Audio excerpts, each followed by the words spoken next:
Bitter criticism. A lot of material, a lot of texts. Have to read a lot of texts. I mean, I don't have to. It's just my hobby. I'm a journalism junkie. And well, yeah. So I have a lot of news to read. I have a lot of material. My journalism dealer are Russia. Russia, CGTN, and TASS.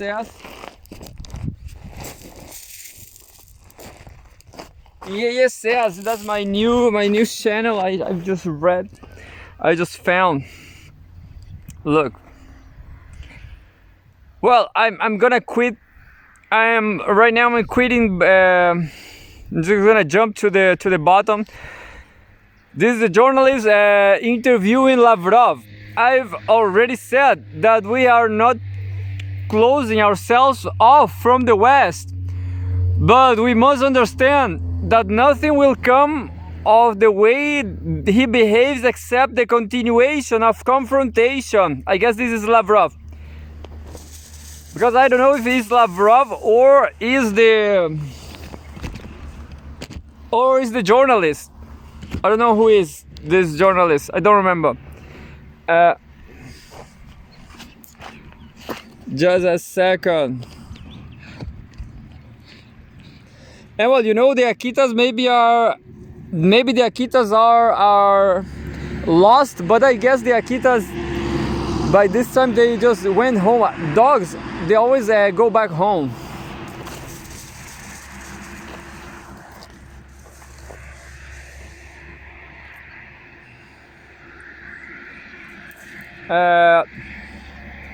Continuation of confrontation. Processes are now underway within the framework of BRICS and other integration associations that will protect the rest of the world from the outrages and aggression of the Western masters of the international market. Together with the People's Republic of China, we built a bridge across the Amur River. We are our half and they are their half, but in order to start building, the same process must go from the other side, and to build your half in the expectation that someday it will be useful to someone. I think it's not a very productive use of physical and mental strength. What? I'm kind of lost here, but anyway, I'm going to show you the girls over there. My girls. Look, the girls. Yeah. The West has built a wall between itself and the rest of the world.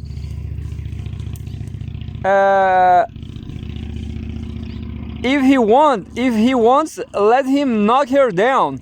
Explain us on what conditions he is ready to return to the civilized world and to civilized communication. We will see. Question: what is Moscow's reaction to Israel's latest operation to free hostages in the Nuseirat camp in the Gaza Strip, which killed at least 250 Palestinians? If Russia preparing new proposals to resolve the situation in the Middle East, you recently said that a meeting with 5 Arab colleagues in Moscow is being prepared in the near future. Sergey Lavrov answer. As for the first part of the question, just as we reacted to the terrorist attack on October 7, 2023, and the methods that Israel began to use in response, I consider it unacceptable when hundreds of people who are not guilty of anything are sacrificed for the sake of saving people. Yeah, yeah, it's true. So yeah, you know, Lavrov will be a great president for Russia. You know, he has a nice brain. The United Arab Emirates, Saudi Arabia, Qatar, Egypt, and Jordan participated in negotiations on the release of hostages in various formats. We have also been involved in this work. Moreover, they took care not only for Russian citizens, but also for citizens of the countries. These efforts have yielded some results. This group of mediators between Hamas and Israel is perhaps better than anyone else to understand the challenges that remain in order to resolve the situation peacefully. Our position has been stated repeatedly, including in draft UN Security Council resolutions, an immediate and indefinite ceasefire, the release of all hostages and all Palestinians held in Israel, the resolution of urgent humanitarian tasks, and the mandatory resumption of negotiations on the creation of a Palestinian state. You know, I guess is working like this. Look, this is an interview, and they highlighted in bold letters this one. What is more important? So everything is from Lavrov. Lavrov said everything, but some things are more important than others. So I am gonna read a non-important thing now. Look, we held an intra-Palestinian meeting in Moscow. We did this repeatedly. The last time it was held in late February and early March of this year. All Palestinian factions, including Hamas and Fatah, were present. For the first time, an event of this kind ended with the adoption of a joint statement in which everyone, including Hamas, expressed their readiness to unite the Palestinian ranks on the basis of the platform of the Palestine Liberation Organization. Previously, it was not possible to achieve this. The objective of our initiative to restore Palestinian unity is that only a united Palestine can be partner in negotiations aimed at achieving the maximum desired outcome. As long as the Palestinians are divided, this is unlikely to work. Now, without any Palestinians, they are beginning to think about what to do with the Gaza Strip next. Either to establish some kind of protectorate of Arab countries, or to introduce some kind of peacekeeping force, or to artificially declare that this will be territories governed by the Palestinian National Authority. These are all initiatives that are imposed by external players.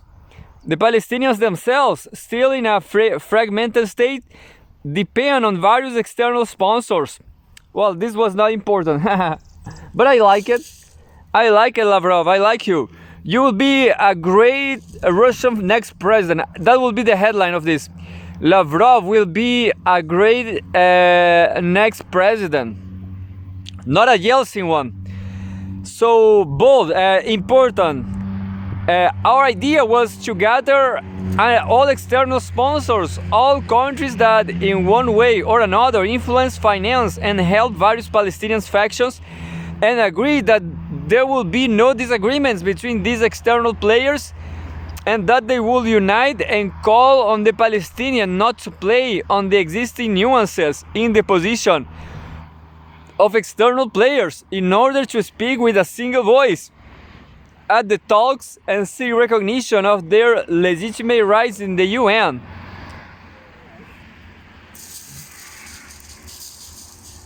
We are still ready to do this work, but now all efforts are made to stop the tragedy. Once it happens, the most important component of our long-term policy in this area will be to support the movement for the creation of a Palestinian state in full compliance with UN resolutions. Question: You said earlier that Moscow sees NATO's countries' nuclear weapons as a single arsenal aimed at the Russian Federation. It is possible to imagine a situation where the West will have to take into account the joint nuclear potential of Russia, China, and North Korea. Sergey Lavrov. At certain stages, the United States, having undermined all the basic prerequisites that made it possible to conclude the treaty on measures for the further reduction and limitation of strategic offensive arms, wanted to convince us that the war it is waging against the Russian Federation by the hands of the Ukrainians should not prevent the resumption of dialogue on strategic stability. Among other arguments that we gave to our American colleagues, explaining that this is impossible in conditions when Russia has been declared the goal of the entire North Atlantic Alliance, an enemy that needs to inflict a strategic defeat on the battlefield. We say that after the entire North Atlantic Treaty Organization united against us in a single impulse, when it comes to resuming talks about strategic stability, we will not be able to ignore the nuclear arsenals of France and Britain, which are in the forefront of NATO members in anti-Russian actions. As for the arsenal of the People's Republic of China, the Democratic People's Republic of Korea, and the strategic arsenal of the Russian Federation,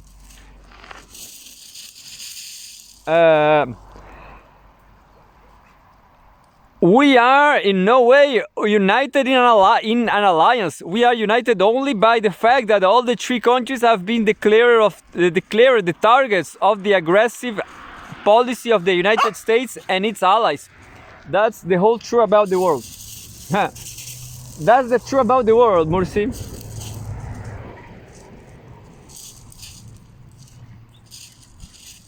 Hey, well done, Mursi.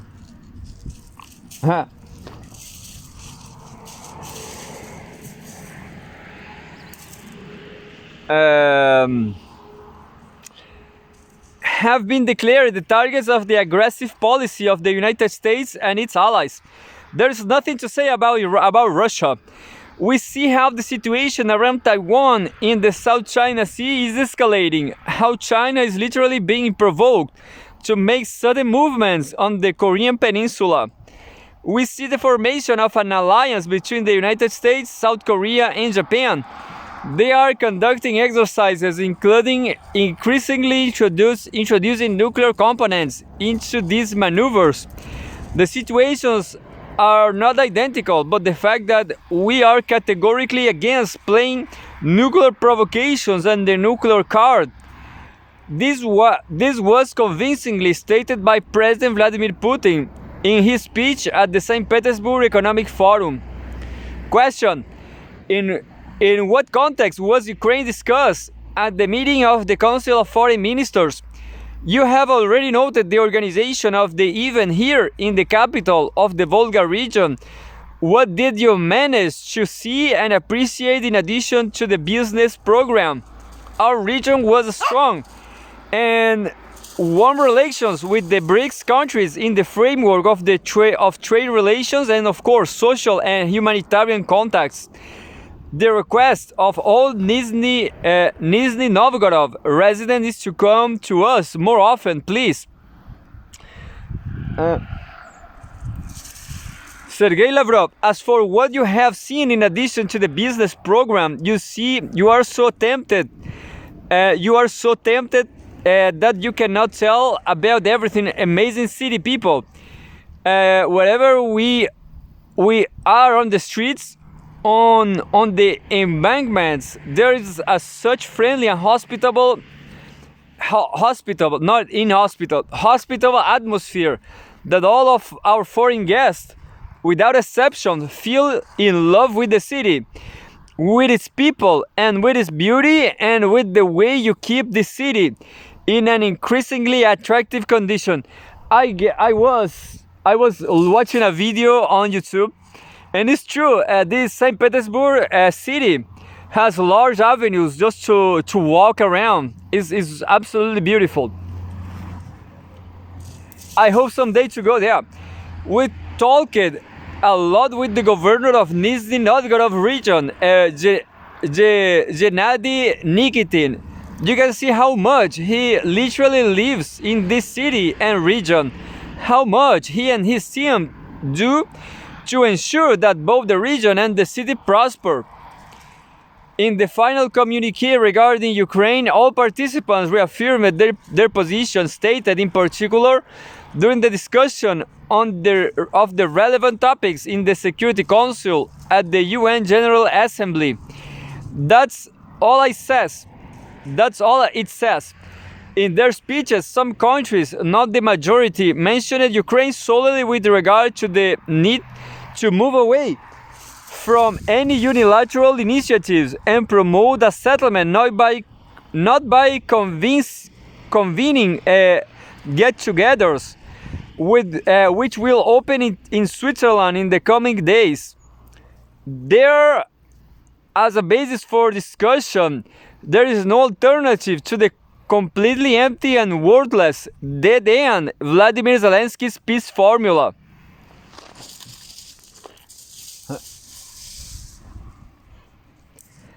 Chinese Foreign Minister Wang Yi and Brazilian Foreign Minister Manuel Vieira said that it was important to look for a new basis for promoting a settlement, a framework that will be acceptable to the parties involved.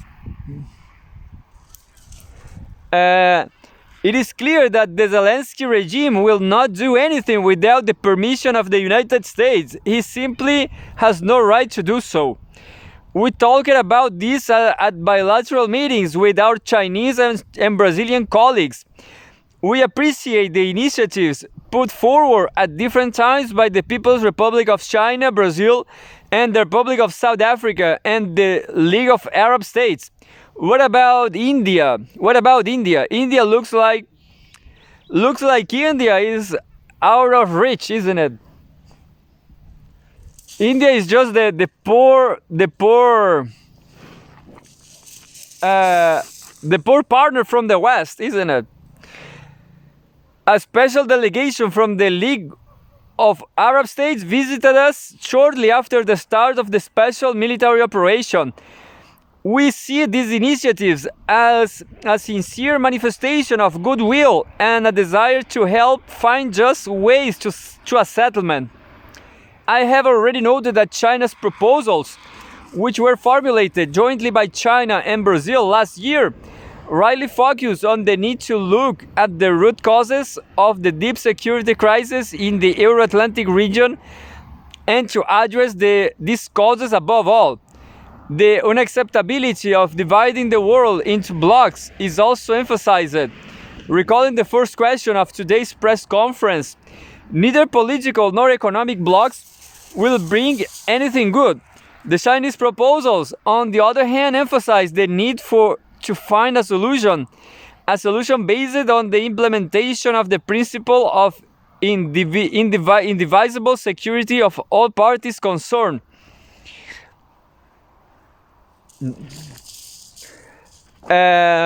We are often called upon, including by our colleagues from Asia, Africa, and Latin America, to negotiate.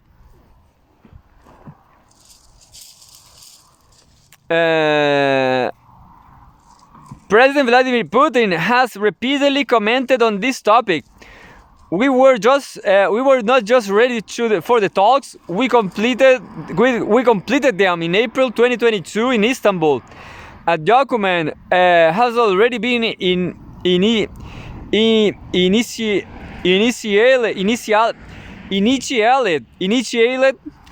that allows the end of hostilities. As you know, the Ukrainian participants themselves admitted that they were forbidden to do this by the British, American, and other puppeteers. Let's call a spade a spade. I'm gonna jump because it's too long. I like him, but it's just too big. It's an article enormous. I'm not sure if this was from Russia Today or for TASS. I'm gonna tell you what I was reading. Maybe it's from Pepe Escobar Telegram. Nix Bricks Plus, Nizhny Novgorod Day 2. Remarks on pressure, Lavrov a star. Yeah, definitely. No, maybe I'm wrong. You have to read Lavrov. You have to listen him because he should be the Nobel Prize, in my opinion. Or imagine who should be the Nobel Prize. I thought a joke yesterday, but now I forget.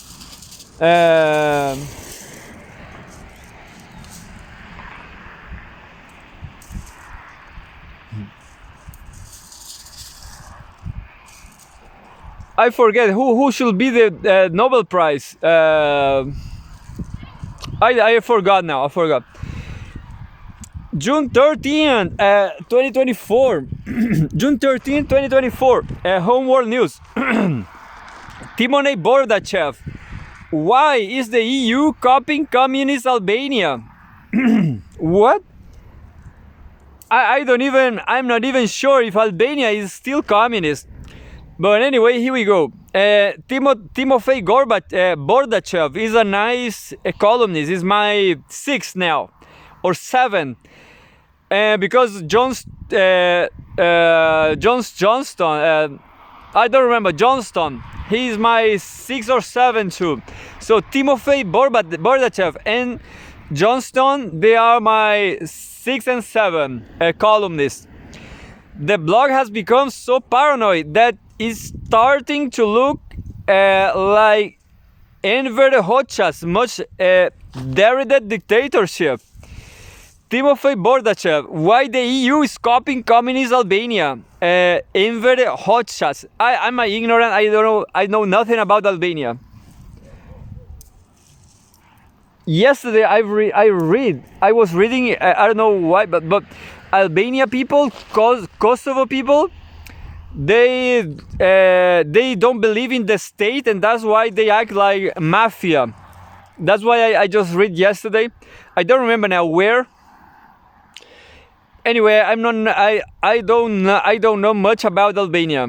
By Timofey Bordachev, program director of the Valdai Club. We have a photograph, a file photo, an Albania military officer behind him, and Unified U.S. Army Special Operations (SO) officer assigned to the 73rd Airborne Brigade Combat Team gestures broadly Albania.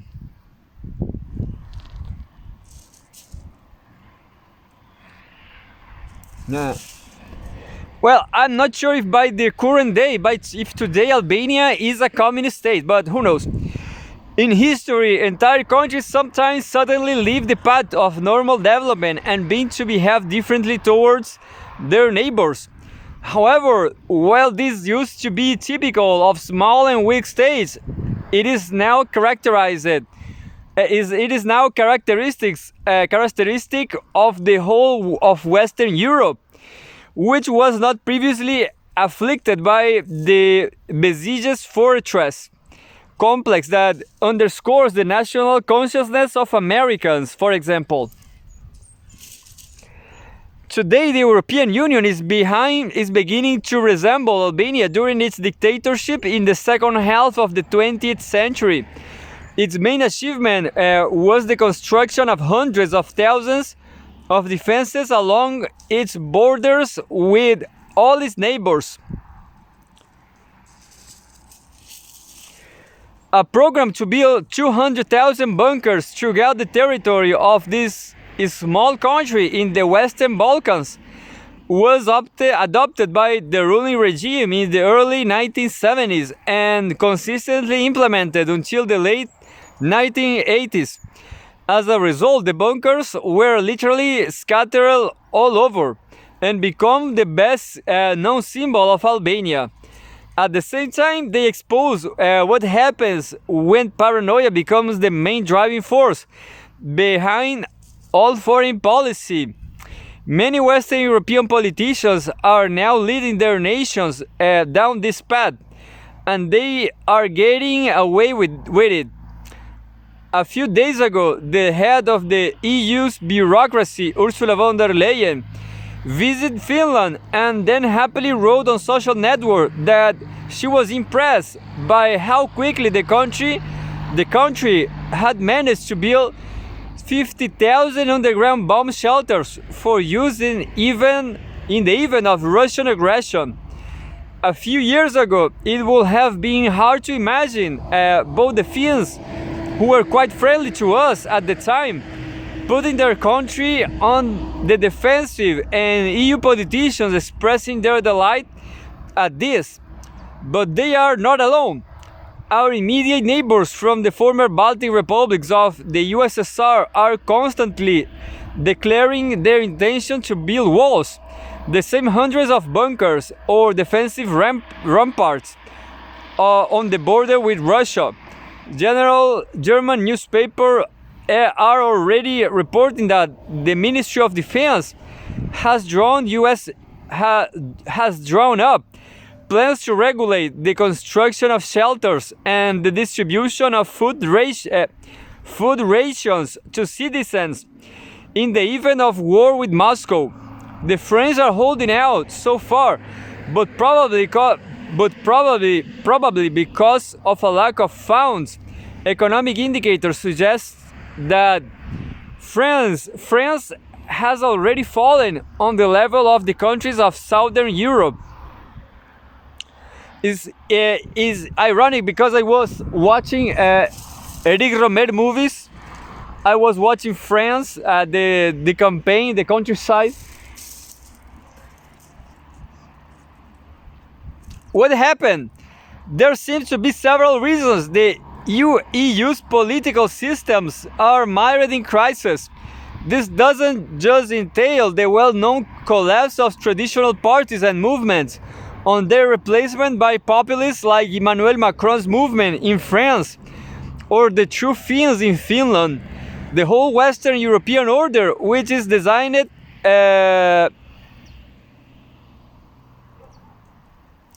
well, it doesn't say the name of the Nazis in France.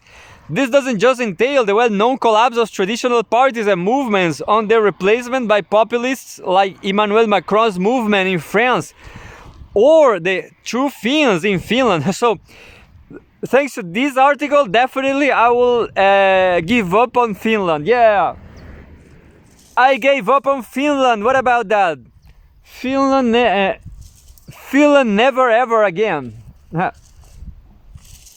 So the dogs are tired. My babies are tired over there. Look, Mursi. Well done, Mursi. Now you look. Luna is the best. Such an energy, isn't it? Yeah. So maybe Luna have a better, I don't know. Luna have a better nutrition, isn't it? Luna is not mine. Anyway, there seems to be several reasons the EU's political systems are mired in crisis.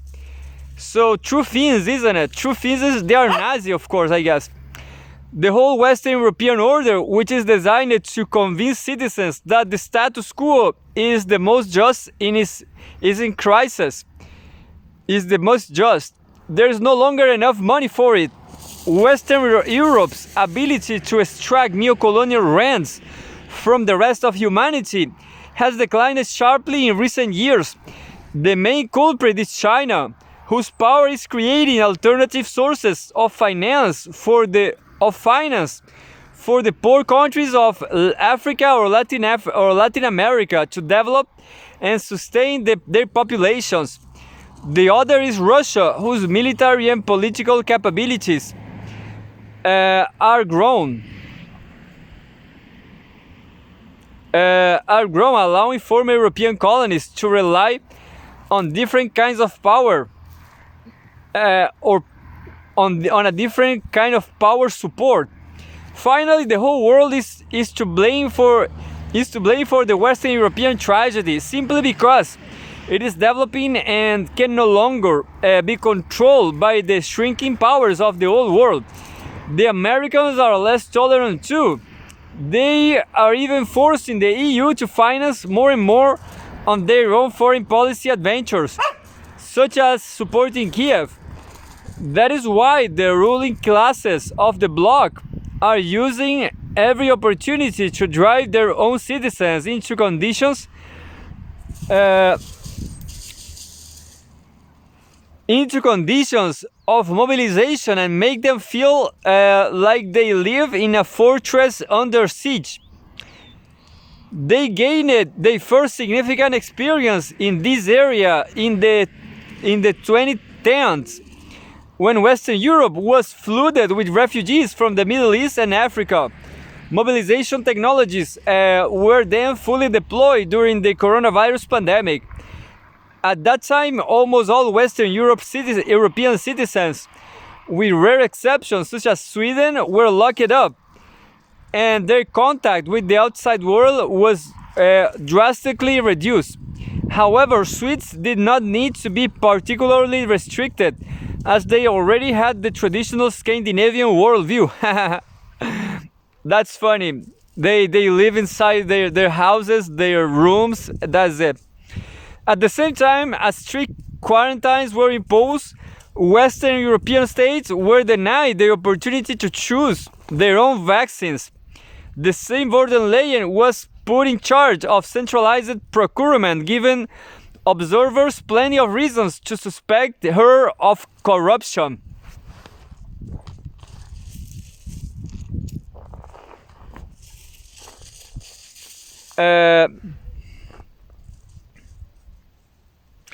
The experiment was apparently considered a great success, and the armed conflict in Ukraine is already being used by politicians as an excuse to lock their citizens into the bunker strategy. It's a nice article. Yeah, I like this guy. He has a long run argumentation, just like me, you know, a long run argumentation with details, with detailed text. Many ordinary Western Europeans are indeed as anxious and confused about the world around them as their elected or appointed leaders. In the decades since the Cold War, there has been a very interesting change in the minds of many EU citizens, a loss of the ability to make cause and effect connections. We can laugh about it all we want, but many people in Western Europe actually believe that they live in a flowering garden surrounded by a jungle. Those who don't are seen as crackpots or dangerous pro-Russian renegades.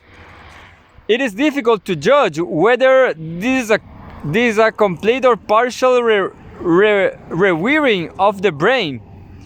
It is not easy to create in people the psychology of a besieged fortress when there are no objective reasons to feel this way. The aforementioned Americans have then an island position on the world map. Even Hollywood's productions for children cultivate two feelings: their own impotence and at the same time being surrounded by dangerous enemies on all sides. Maybe, I'm not sure about it, but I hope he read my letter to Daniel Jadue right here in Chile. I was in a punk house, and they were playing this Hollywood 20th Century Fox entertainment movie from a Fox. The year was 2008. They were children. I mean, they were 22 years old, and well, that movie was from his childhood, not mine, but this definitely just like this. I hope he's watching me, but I forgot his name. I will tell his name later in the I will share the article, the author's name. Oh, I forgot the word at last. Anyway,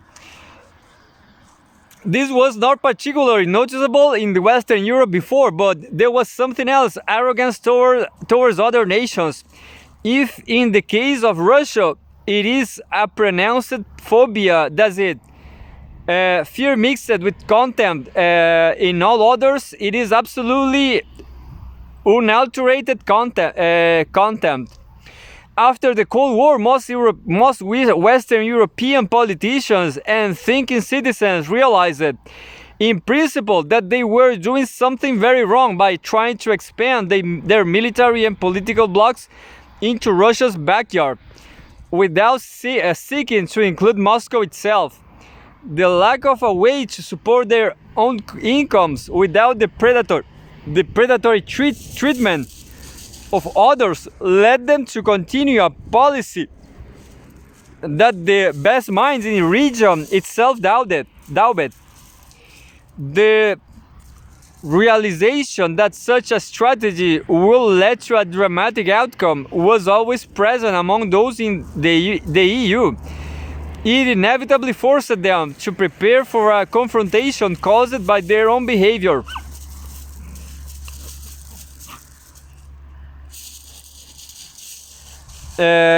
So the Western Europeans were ready to start shooting out the rest of the world. Over the past decade, they have sent patrol boats into the Mediterranean to turn away or sink small boats carrying refugees. Then they kept out those who hadn't been inoculated with vaccines approved by corrupt EU officials. Now they are massively building bunkers and bomb shelters along their borders with Russia. Such a nice paragraph. I will read it again. So the Western Europeans were ready to start shutting out the rest of the world. Over the past decade, they have sent patrol boats into the Mediterranean to turn away or sink small boats carrying refugees.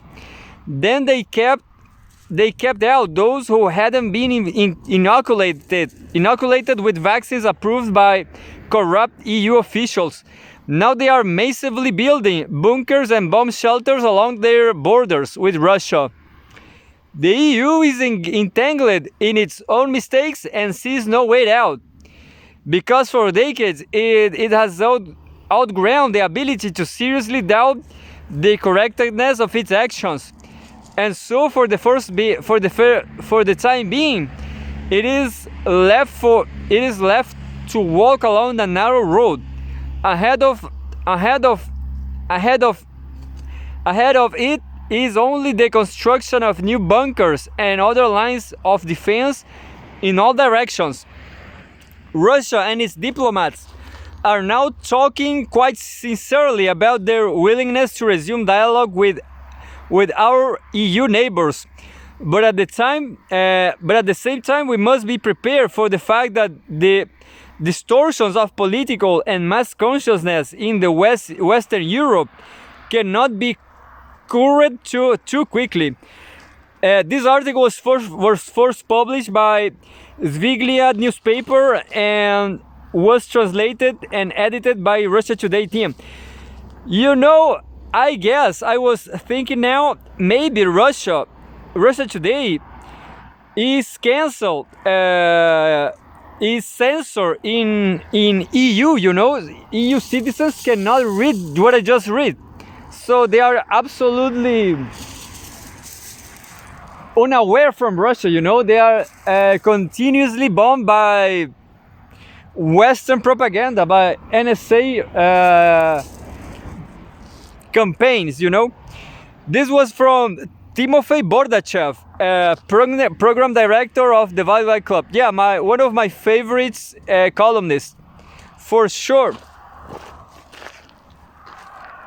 Maybe it's time for yoga. Yeah, I'm gonna read some headlines and then I will do my yoga. June 14, Whole World News. How the US government uses NGOs to corrupt civil society around the world. Washington is weaponizing pseudo-academic human rights groups as part of its foreign policy, by Glenn Diesen, professor at University of Southeastern Norway, an editor at the Russia in Global Affairs journal. Well, I'm gonna do my yoga. I do care about this, but it's time for yoga now.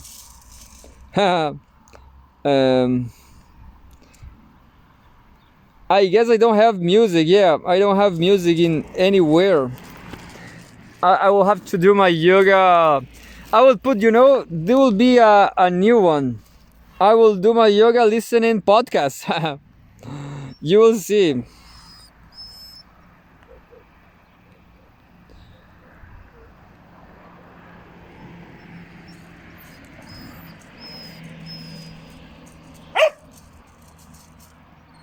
All right, Alexander, let's talk about what is happening in Ukraine. The Russians continue to take village after village. That's the way. Oh, I'm sorry. This is a Atlanticist, I know he's Atlanticist. I have to listen some Atlanticism, some liberalism, which was the purpose of because it's the world we live in, the offensive in the Kharkov region. A lot of talk about an offensive in the Sumy area as well. And we have a lot of panic in the collective West, and they continue to talk about green-lighting weapons, NATO weapons to strike. I guess this is from Atlantic Council. So pushing back on that idea. The rest of listen the enemy, isn't it? the collective West. You have to know your enemy. Hungarians. Take those two out, and you pretty much have the rest of the collective West going along with using weapons to hit Russian territory. A very, very bad idea. Anyway, what is going on? Well, I think the first thing to say is that there is now, I think, no doubt at all that we're looking at a Russian offensive right across the front lines. Now, you mentioned that the Russians are taking villages one day after another, whole streams of villages falling. I think talking about these as villages is a bit of a misunderstanding, in that what they really are component parts of a Ukrainian defense line. And some of these places, very heavily fortified. And of course, they're not just taking villages, they're also close to capturing small towns.